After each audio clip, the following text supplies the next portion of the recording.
Dalam amanat perpisahannya, Yesus berkata kepada murid-muridnya, "Aku berkata kepadamu, sesungguhnya kamu akan menangis dan meratap, tetapi dunia akan bergembira.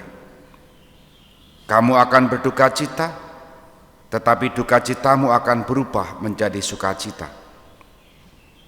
Seorang perempuan berduka cita pada saat ia melahirkan, tetapi sesudah melahirkan anaknya, ia tidak ingat lagi akan penderitaannya, karena kegembiraan bahwa seorang manusia telah dilahirkan ke dunia.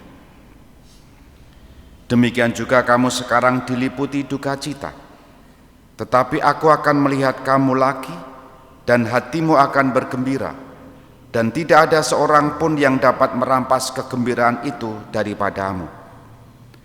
Dan pada hari itu, kamu tidak akan menanyakan apa-apa padaku."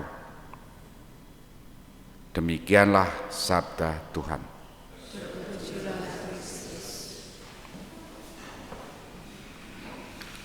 Saudari-saudara terkasih, selamat pagi berkah dalam. Banyak orang mencari kedamaian, ketentraman, dan juga bisa jadi kegembiraan, kebahagiaan. Versi orang macam-macam. Ada yang gembira karena ditraktir saja sudah gembira. Ada yang gembira diajak bepergian, istilahnya healing, tapi setelah healing sebetulnya juga sakit semua tubuhnya. Itu pun sudah gembira. Ada banyak versi. Hari ini kita diingatkan oleh sabda Tuhan, Injil Yohanes, bahwa kegembiraan, kedamaian, sukacita yang Tuhan Yesus tawarkan itu beda dengan yang ditawarkan oleh dunia. Istilahnya adalah bahwa kegembiraanmu itu tidak akan ada yang bisa merampas. Sukacitamu itu tidak akan ada orang yang bisa merampas. Mungkin selama kita masih hidup, kegembiraan kita bisa dirampas oleh orang lain. Ada lagu kan, lagi sayang-sayangi itu kan, pedot-pedote atau apalah istilahnya itu kan. Itu kan kegembiraan yang dialami oleh setiap orang, untuk orang-orang sebagian tentunya. Yesus mengingatkan, sebagai murid Kristus itu yang harus ditanggung adalah sedih, duka cita. Bukan berarti menjadi murid Kristus itu sedih terus, bukan. Tapi ada momen-momen saat-saat menjadi orang Kristen, Kristiani itu mengalami duka cita karena status sebagai murid Kristus. Entah diasingkan, entah digencet, ataupun istilahnya apa. Namun Yesus meneguhkan kita semua, itu bagian dari menjadi murid.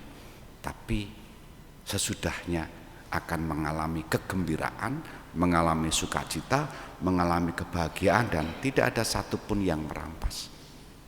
Dan bahkan akan disebut tadi, kamu tidak akan menanyakan apa-apa lagi padaku. Maka bacaan Injil hari ini mengingatkan kita, sejauh mana kita menemukan pengalaman-pengalaman duka cita kita, dan bagaimana pengalaman duka cita itu kita maknai ini bagian sebagai murid Kristus. Bagian itu bisa jadi resiko, bagian itu juga bisa jadi sebagai konsekuensi.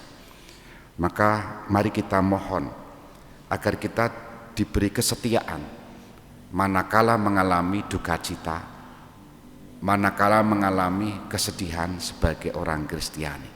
Dan Tuhan tadi menjanjikan kegembiraan yang akan kita temukan tidak akan pernah bisa dirampas oleh siapapun. Kita hening sejenak.